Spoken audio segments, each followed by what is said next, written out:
Сәлем достар, бүгін сіздермен Супер Кеңес каналы. Бүгінгі видеода сіздермен егер қосымшаларыңыздың парольдерін, мысалы Инстаграмның паролін немесе басқа да парольдарды ұмытып қалған болсаңыз, дәл осы видео сіздерге пайдалы болары анық.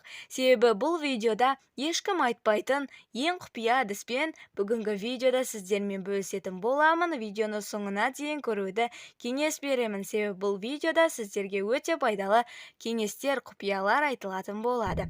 Ал кеттік. Ең алдымен әрине каналға тіркелуді және де видеоңызға лайк басуды ұмытпаңыздар. Себебі бұл каналда сізге өте пайдалы лайфхактар шығып отыратын болады. Ең алдымен біз енді Android телефондарында настройка бөліміне кіреміз. Настройка бөліміне кіргеннен кейін мына жерде тұрған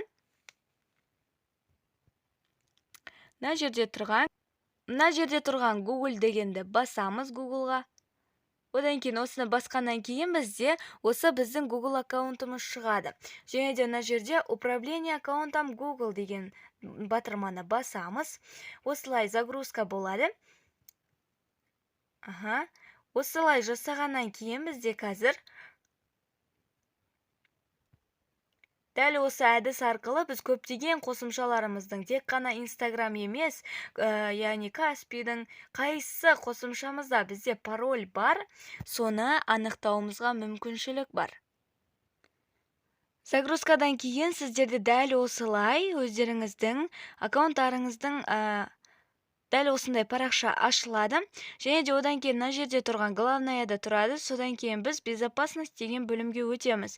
Безопасность деген бөлімге өткеннен кейін мына жерінде астына түсетін болсақ, мына жерде менеджер паролей деген тұрады. Дәл осы парольдыға кіреміз, дәл осы батырманы. Менде интернет қазір нашарлау. Сол себепті өте жай істеп жатыр. Және де осы батырманы басқаннан кейін осы менеджер паролельді басқаннан кейін сіздерде өздеріңіздің қосымшаларыңыздың парольдері шығатын болады. Менде қазірше сет нашар болғандықтан ашпай тұр. Дәл осылай сіздер Google'a кіресіздер және де безопасность бөліміне өтіп, осы жерде менеджер паролей дегенді бассаңыздар, сіздердің алдыларыңыздан Instagramның көптеген қосымшалардың парольдері шығады. Осы лайфхакты міндетті түрде қолданып көріңіздер. Қолданған болсаңыздар, комментарийға жазуды ұмытпаңыздар. Себебі сіздердің әр жазған комментарийіңіз мен үшін өте маңызды және де мотивация болып саналады. Алдағы уақытта лайфхактарды жіберіп алмас үшін әрине каналға тіркелуді, қоңыраушаны басуды ұмытпаңыз. Келесі кездескенше.